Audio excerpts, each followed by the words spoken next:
Guys, last video में मैंने clear cut आप लोगों को बताया था कि फैक्ट्स किस तरीके से एनालाइज किए जाते हैं।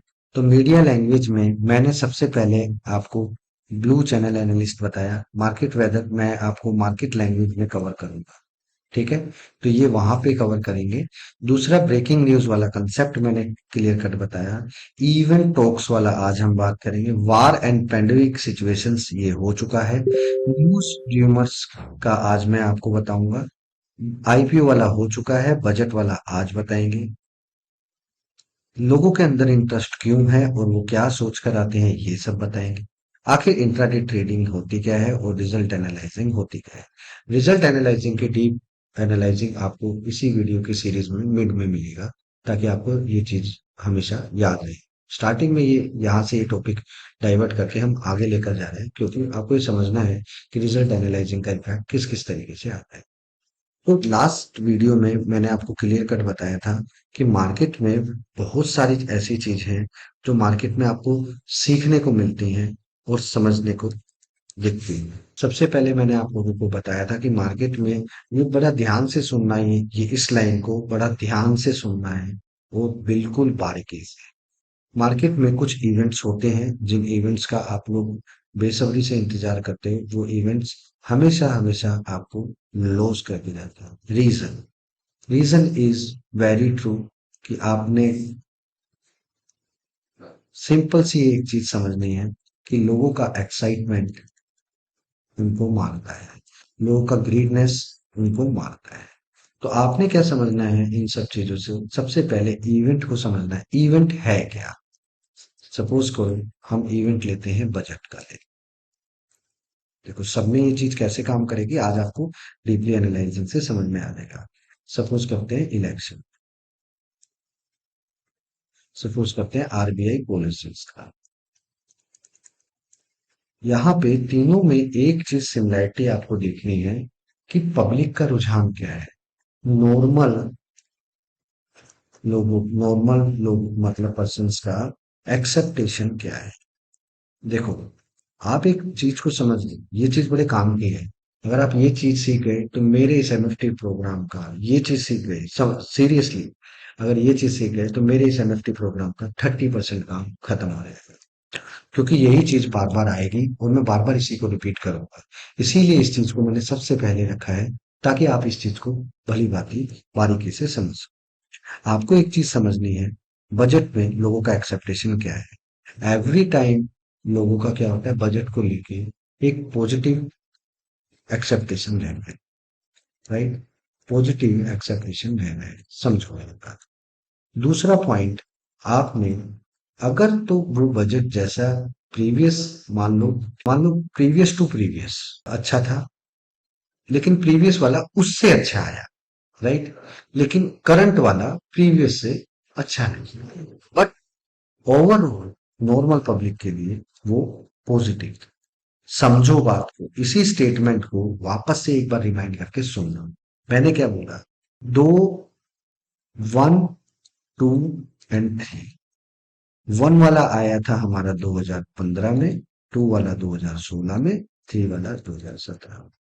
जो 2014 में आया था वो हमारा एक्स था। एक्स से अच्छा आया 15 में, 15 से अच्छा आया 17 में।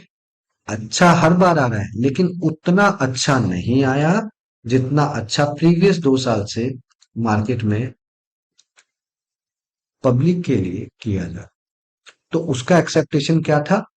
जितना अच्छा आना चाहिए था उतना नहीं आया, जिसकी वजह से वो नेगेटिव इम्पैक्ट बढ़ जाता है।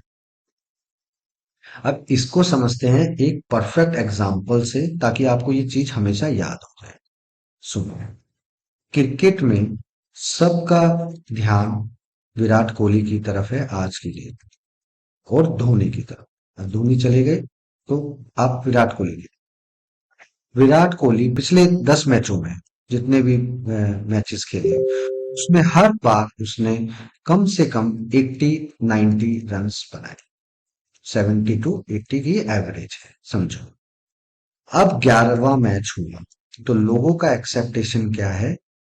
ये 70-80 नहीं, इस बार ये 100 बनाए, समझो मेरी बात। उसने क्या बोला, हर बार 70 बना रहा है, इस बार तो 100 की एक्सेप्टेशन है। ओके। सेकंड वर्सेस टीम ने रन बनाए पूरे पूरे 296। ठीक है।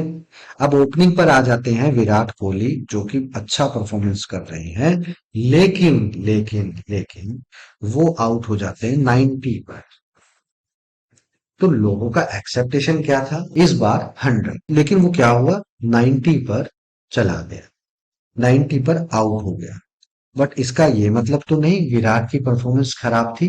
मार्क इंडिया तो मैच विन कर चुके हैं, लेकिन लोगों का जो एक्सेप्टेशन था, लोगों की जो उम्मीद थी विराट से 100 बनाने की, वो नहीं बनी। तो लोग क्या हो गए, निराश। निराश हो गए तो क्या हुआ, नेगेटिव। ऑल ओवर क्या था, positive. Stock market is a game of emotions and acceptation. ये आपको समझना है। इमोशन कहाँ था, विराट की 100 में। एक्सेप्टेशन कहाँ था, लोगों की एक्साइटमेंट में कि इस बार तो 100 मारेगा ही मारेगा, लेकिन क्या हुआ, नहीं मारा, जिसकी वजह से वो नेगेटिव चला गया। जब लोगों का एक्सेप्टेशन बीट नहीं होता, इट मीन्स वो चीज़ नेगेटिव है। और अगर लोगों का एक्सेप्टेशन बीट हो जाता है तो वो पॉजिटिव बन जाती है। राइट। तो इस पूरी स्टेटमेंट को, 7 मिनट की वीडियो को आराम से कम 3 बार देखना, क्योंकि ये बार बार काम आएगा।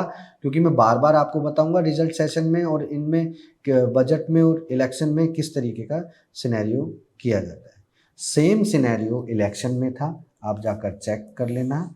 और चेक कर लेना, इसके साथ साथ मैं आपको बताता हूँ, जब कभी इलेक्शन हो और जिस सरकार की मार्केट में हवा हो ऑलरेडी, मतलब जो ऑलरेडी रनिंग में हो, जो गवर्नमेंट रनिंग में है, अगर वो किसी भी तरीके से मार्केट में किसी भी स्टॉक और मार्केट के बारे में कोई भी प्रिडिक्शन करती है कि 4 जून के बाद देखना, जैसे बार बार मोटा भाई और छोटा भाई दोनों इस तरीके से बोल रहे थे 4 जून के बाद देखना, तो 4 जून के बाद वाकई में ही मार्केट ने एक रॉकेट दिखा दिया, समझो वो इंडिकेशन था। दूसरा, मार्केट में एक बार हमारे छोटा भाई ने बोला कि HAL देखना क्या होगा, तो उसके बाद HAL देखो क्या होगा। एक बार उन्हीं ने पार्लियामेंट में बोल के, लोकसभा में आई थी, उन्होंने बोला LIC को देखो, तो LIC दिखा दिया। समझो इंडिकेशन क्या था। अचानक से कोई भी आदमी उठ के किसी भी स्टॉक के बारे में या मार्केट के बारे में बोलता है, वो भी इवेंट से पहले, it means they want to do something big, उनको पता था। इसीलिए मैंने आपको ये फैक्टर इसलिए बताया, 1 day is equal to your whole year day, पूरा साल के बराबर है। इसीलिए हम लोग ऐसे इवेंट्स को बड़ी बारीकी से समझ के एक्साइटमेंट नहीं करते हैं, हमें पता है करना क्या है। इलेक्शन का मैंने आपको जैसे बताया, तो उसी तरीके से तो लोगों का एक्सेप्टेशन क्या था, अब की क्या था, अब की बार मोदी सरकार 400 के पार। 400 के पार हुई क्या, नहीं, इसलिए मार्केट क्या हुई, नेगेटिव।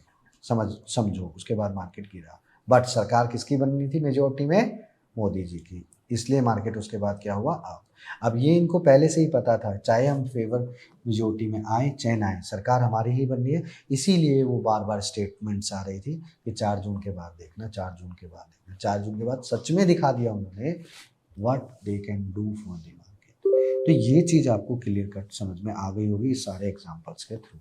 अब इसी तरीके से RBI में पॉलिसीज़ में भी यही होता है, लोगों का एक्सेप्टेशन होता है रेट कट।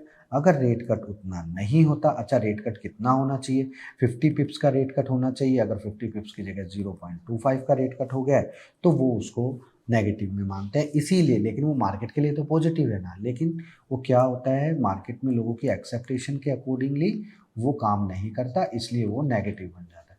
मैं बार बार इस चीज़ को एग्जाम्पल के थ्रू इसलिए समझा रहा हूँ, ये चीज़ बड़ी काम आएगी आगे। Every single day you will get the perfect information by this logic. जब रिजल्ट सेशन चालू होगा तो आपको समझ में आ जाएगा मैंने क्या बताया। इन शॉर्ट मैंने ऑलरेडी सीक्रेट बता चुका है, बट आपको ये बार बार काम आएगा। तो इलेक्शन में किस तरीके से काम करते हैं, RBI पॉलिसी में किस तरीके से काम करते हैं, ये मैंने ऑलरेडी आपको बता दिया है।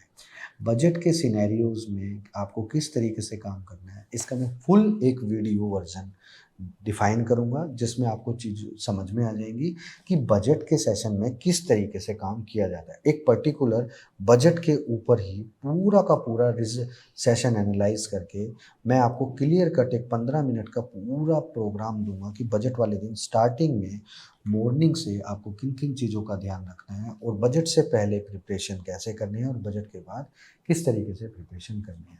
तो ये बजट वाला प्रोग्राम हम कवर करेंगे नेक्स्ट वीडियो में, ताकि आप इसको भली-भाँति नेक्स्ट उसमें ईज़ी वे में समझ सको। नेक्स्ट एपिसोड में इसको मैं समझाऊँगा, राइट? तो अभी आप जो भी एमएफटी की सीरीज़ चल रही है, इसको आप लोग इसको कोर्स की तरह मत देखो, इट्स जस्ट अ प्रोग्राम कि आपका एक परफेक्ट माइंड साइकोलॉजी मुझे आपको एक बार ट्रैक पे लेके आना है कि ये ट्रैक सही है, बस आपको उसके ऊपर लाके आपको खड़ा करना है। उसके बाद क्या करेंगे?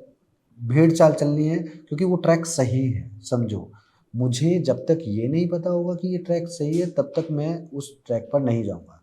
जब मुझे पता है भेड़-चाल ट्रैक सही है, तो भेड़-चाल चलो, एक-दूसरे का हाथ पकड़ के चलो, जो जहाँ पर लेकर जाए आप चलते रहो, चलते रहो।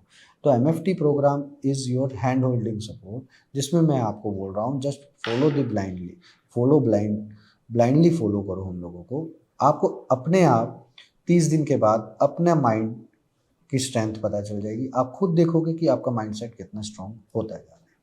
तो ये सब चीज़ों से आपको भली-भाँति समझना है कि ये ऐसा किसी बंदे का प्रोग्राम नहीं है जो बेचने के चक्कर में हो।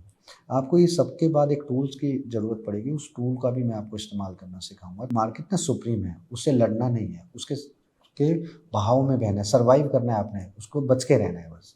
जब ज़रूरत पड़े शस्त्र निकालो, लड़ाई करो, अपने आप की सेफ्टी करो, बाहर हो जाओ, दैट्स इट। उससे आप जीत नहीं सकते, उसके साथ आपको बहना है बस। वो दूर चली जाए, आपको उसके पीछे-पीछे चलते रहना है बस। थैंक यू सो मच, जय हिंद।